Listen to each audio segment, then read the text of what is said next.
Hey, what's up, and welcome to Rainer on Leadership. My name is Josh. My name is Sam. Welcome to our show. Yeah. Our little home on the well, internet Come on in. where Josh and I just kind of vibe together and we discuss little anecdotes of life. How was that? Yeah, we talk about things that we have been doing for a while and say it in such a way that appears that we know what we're doing, and then other people listen to us. That's what So a true. podcast is. We don't honestly know what we're doing. We're more We're thought just processors. commentators. We're podcast processors. That's what we're doing right now. Oh, I like that. What do you do? Yeah. I'm a podcast processor. Yeah. I literally just think out loud on the Mhm. radio. That's That's what I right. do. That's right. Well, we do need to pretend what we're doing for the sake of our sponsor. We do have a really good sponsor. Mhm. Um, and, I went to Southern. I got a Master of Missiology from there. And I had to pretend I knew what I was saying in school. So nothing has changed. Hey, what was your first class? Do you remember what your first seminary class was? No, I have no idea. Do you remember? I do, because I had Dr. Chuck Wallace. And I forget Ah. the name of the class. I think it was like a church growth class. You know, it was a Mm. practical church leadership class. And I do forget the name exactly. But yeah, I have some very vivid memories of that class. And not doing so well on my first paper that I had to quickly get a grip on and actually uh, know what the standards are at the academic institution. So, Yeah. but I had a wonderful time there. And Southern is an incredible institution. I'm gonna Uh, look it up as you're talking there and pull my transcript, because I went to Bible college and so my undergrad would be. But go ahead, talk. Finish And that so, spot. yeah, my undergrad was actually at the University of South Carolina. I graduated from the Moore School of Business with a finance and marketing degree. And let me tell you, seminary is very different than the business world because I was in the business world at the time. I was a bivocational pastor. And writing for seminary is very different than writing for the business world. And I quickly had to adapt. But Southern was very gracious, actually, very kind and very good to me. So I am glad that they are now offering the fully online PhD program. So if you are interested in doctoral work and it's on, looking for an online option, not only does Southern have one of the most beautiful seminary campuses in the world, and I would put it up there as perhaps the most beautiful seminary campus in the world. It's got this fully online option, so you can't go wrong with it. So it's a Doctor of Philosophy and Christian Studies, and you're going to have these live interactions with the same professors who teach there. So it's not just recorded lessons, and there's a long line of ministry faithfulness there that dates back all the way to 1892. Mm. And there's a whole like lore of the campus with like the beaches. There's these trees out front and all this stuff.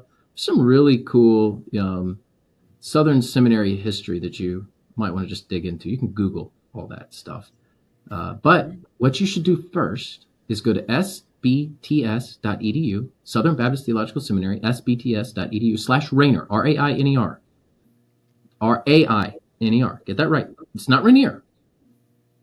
Your name never gets mispronounced, Josh King, because Or it's like, spelled wrong. One day we're gonna have to do an ad or like a coupon using my name because that's a lot easier to a that's lot true. easier to Yeah, spell. King. Yeah, But that doesn't work. So sbts.edu/Rainer. that's Go right. check out Southern Baptist Theological Seminary. So what was your first seminary class? It looks like my first class says my first term was Greek 1, Dynamics of Family and Marriage, New Testament Intensive on Mark, Church History, and Systematic Theology 1. Wow. And I made straight A's, which is really hard because the school that I went to was an 8-point grading scale. So you have to make a 92, 93, or above to get an A. So 90 is a B. And so that was my first one. I thought it was Mark when you said it. I thought it was intensive with Mark with Dr. Metz, and it was. All right, so we are going to talk about essentially time management because we have a number of. I was telling you before we started recording, just this layperson, just a like a normal Baptist Joe who attends a neighboring church that I was speaking to. He actually listens to our show. He listened to our former show, and now he's going to listen to Rainer on Leadership, which I encourage everybody to do. And so this topic may be of interest to you, those of you who are lay leaders. How do pastors actually spend their time? Sam, you did some research on this, pulling some actual statistics, some percentage, which is plural, on what it is that we do throughout the week. What is that? What is it? Yeah, well, I know what I do throughout the week, and it's different every week. And so I was curious, and I did look up. This is a combination of several studies. I think Lifeway Research did one. We've done one at Church Answers. So just understand, this is like an amalgamation of different things. And if you're like, where are all these numbers coming from? I just stole them from the internet and I didn't make it up. I think these are real studies. This is not a new one. So it's not old data, but it's not data that I did just for this episode. So one study found that 84% of pastors work 40 or more hours per week on average.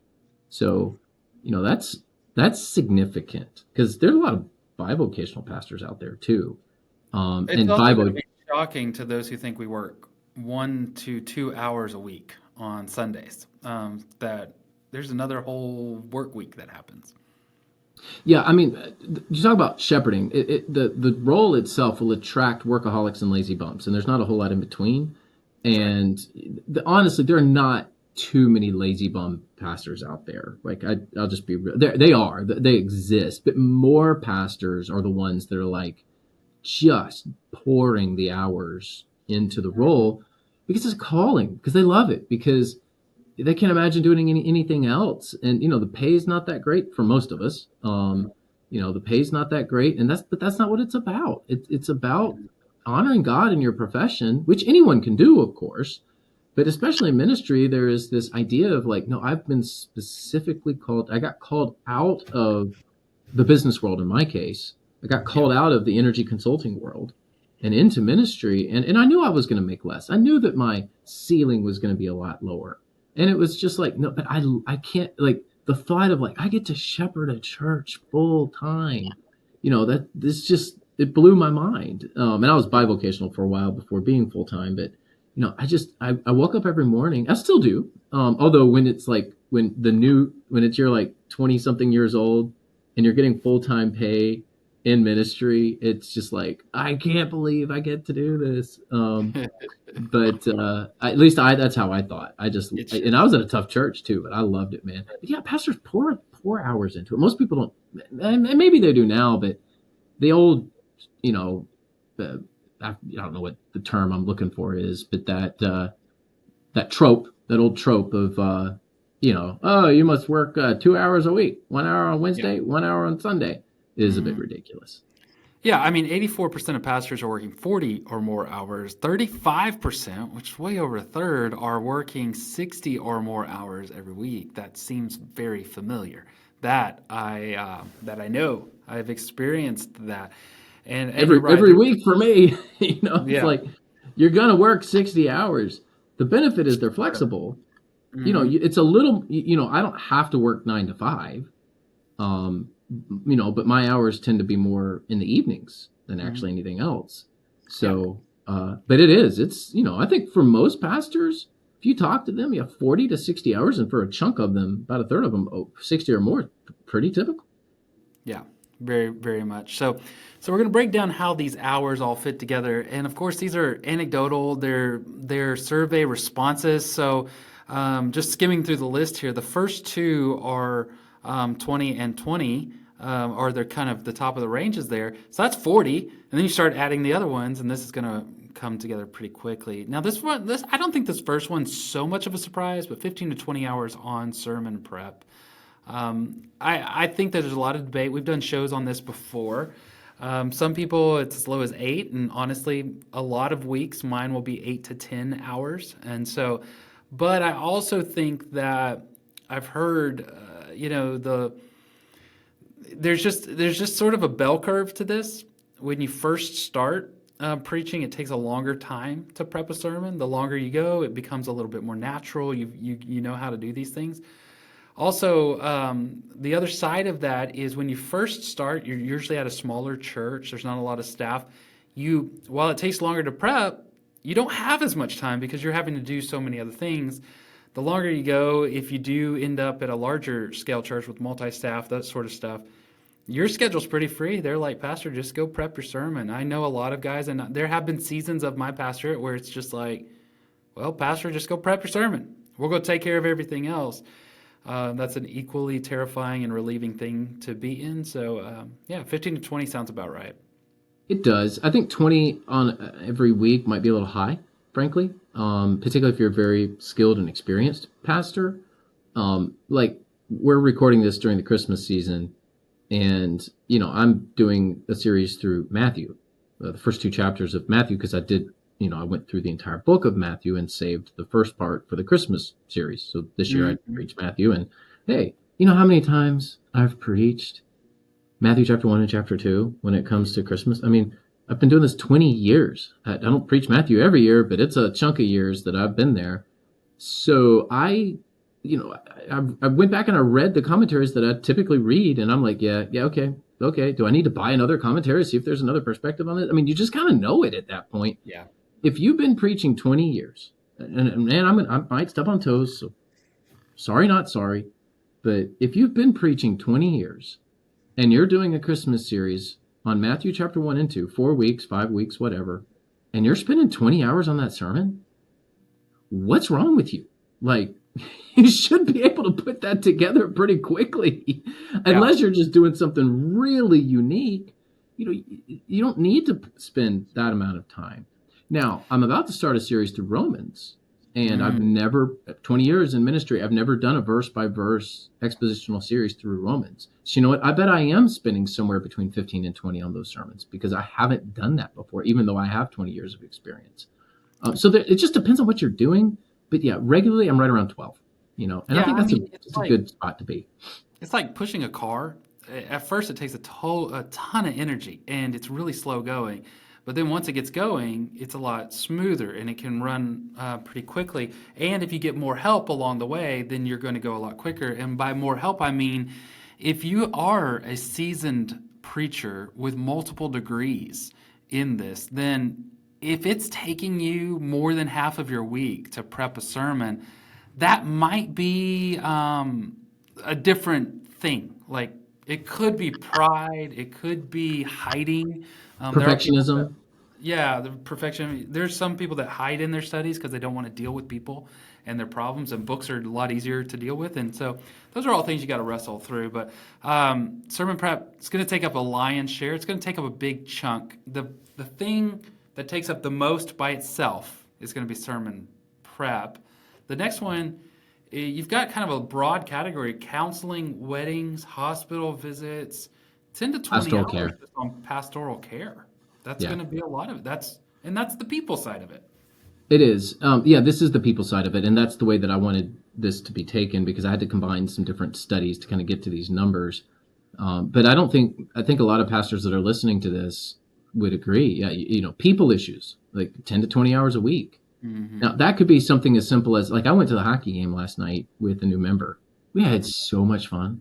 I mean, it wasn't like people issues. Like, we went and hung out and talked about classic cars while we were there. So, he talked Ford, I talked Jeep, and, we had a great time. Yeah. Is that ministry or not? Is that pastoral care? I don't know. But it certainly got lumped into my hours that week because I was with a church member. So this isn't always sitting by someone's bedside when they're dying, although that does happen too, or being at a funeral, although that happens. This is just you're going to spend 15 to 20 hours, 10 to 20 hours on people stuff every week, and you probably should because your job is people. Yeah. The longer my ministry goes, I spend less time in hospital visits. The larger the churches that I'm at, more deacons do that, ministry teams do that. I spend a lot more time with one-on-one meetings or team meetings with people, and a lot of that's leadership development. It might be lay leaders, it might be staff leaders those sort of things. That's what my doctorate was in executive leadership. So I'm going to spend a lot of time developing the leaders that are going to be doing this ministry. And so it's going to be a balance, but it is people. And I think that brings up a good topic, Sam. There's going to be the sermon and there's going to be people. That's going to take up the bulk of your work, your two sides of that. And one of the ways that you can kind of self-evaluate is making sure that those are fairly even, that they are, some weeks and some studies may pull in a different direction, but they're going to be fairly even. And if they're not, if they're overwhelmingly one side or the other, we talked about spending too much hour in study. I've known pastors that spend just a great deal of time at coffee shops and at lunches and this sort of stuff, and they're like an hour on their sermons, and it shows. When you listen to those horrid sermons, it really shows. Because they're all stories about people, and there's very little scripture. Yeah, there's very little scripture. So those are going to be the bulk of it. We've got some other things that obviously just come up in 8 hours of custodial duties, opening facilities, cleaning. Like, people got to, keep in mind, we always picture pastors at larger churches and the role that we kind of have that in our mind. And I get that. I'm one of those, and I have a certain role in my mind. But the vast majority of pastors, they mow the yard. They change the sign out front. They got to go back up there and clean that leak that happens. That's honorable work, but it's going to be a chunk of your time. So I'm a lead pastor. We have both full-time and part-time staff, about 20 people. Not all of those are full-time, obviously. Some part-time, about half part-time. So I would say we're a decent sized church. We had, a little over, last Sunday we had 829 is the number in service.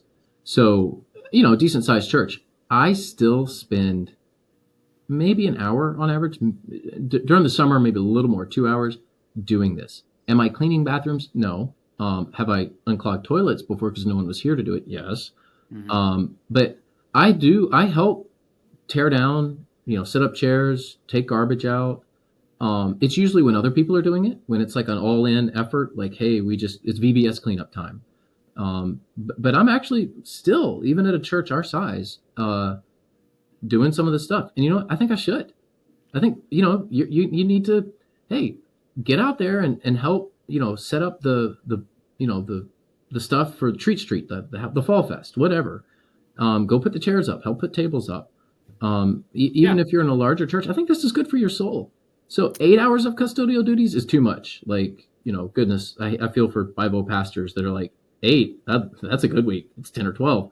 Because I've been there. I've had to change all the light bulbs in the church before and, get on the ladders and stuff. And that's a pain. But everyone should be doing this to some degree as well. Yeah, I would really just try to encourage you. Like, our churches are filled with adults. If you've got 100 people average attendance, you're like, I'm at a small church. I don't have anybody to help do this. Well, there's 100 adults there. So maybe you do have to spend a little bit more time on recruiting and training and getting a custodial team, those kind of things. You don't have to pay people to do all of these. Even at larger churches like the ones that I pastor, you pastor, we have large volunteer teams that are doing a lot of these kind of work. So I want to encourage people in that direction. It's not on this list, but I was just thinking, for the vast majority of my ministry, not at the church I'm at now or the church I was at previously, but all the churches before, I was one of the ones that helped fold the bulletin every week. And even when I was pastoring, I was the lead pastor, I was folding that bulletin every week. A lot of times I was designing it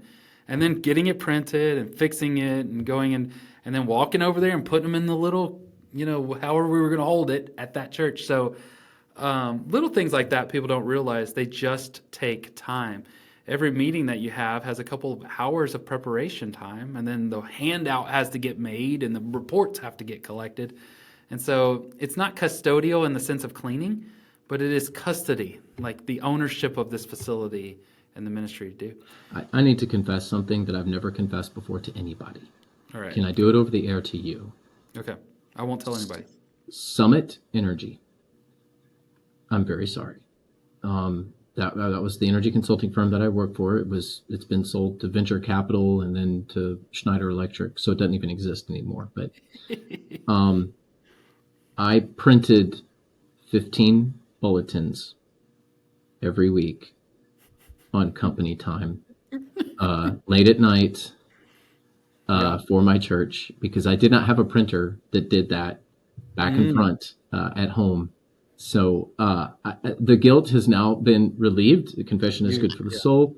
I probably should write a check to Schneider Electric for somewhere around $100 for the paper that I technically stole, and the printer ink and the wear on the printer. I'm very, very sorry. But yes, I used to fold bulletins too. All right, you're forgiven. You're forgiven, Sam. These next two are 5 hours each. They're more spiritual disciplines, but prayer and evangelism. In your more growing churches, if there's not any evangelism going on, then none for them. So 5 hours on those two things may seem shocking to people, but the prayer one is not at all shocking to me. The evangelism one has always been a challenge to me because I spend my entire life around Christians. People who claim to be Christians don't often act like Christians, but the evangelism thing is more of a shock to me that, people are out sharing the gospel for 5 hours every week. I could see that being a little bit more difficult. Yeah, that 5 hours in evangelism, that's awesome in growing churches. Churches that aren't growing, pastors don't spend any hours on evangelism. So might be a correlation there, Josh. Don't know if correlation leads to causation, but we might need to get our butts out of our seats and go share our faith a little more. Just saying. This next one, 4 hours in meetings, I call hogwash. I spend close to 80,000 hours in meetings.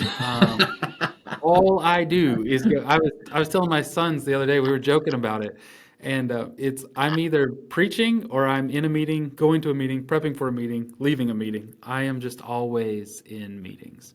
So you got to understand the median church size is about 65 people. So this data is going to reflect the nation of smaller churches that we are. Sure. So that's probably right for a church of 7,500, 125.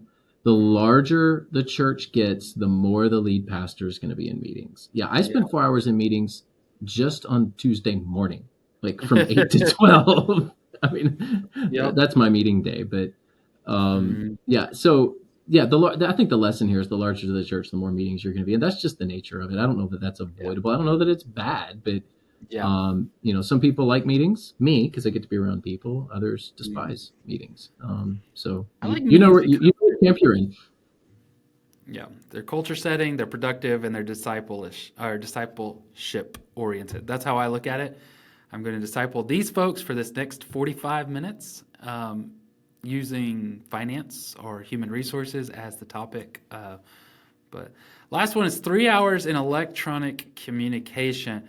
I love that. And emails, text messages, these are very helpful for us in what we do, but you really do have to make sure that you are not constantly on your emails, that sort of stuff. Get a system about yourself. I don't check email. I don't respond. I don't even look at my church email after I leave in the afternoon or until the next morning. I've also made a new thing on this, Sam. I won't check my email until after my Tuesday morning sermon prep.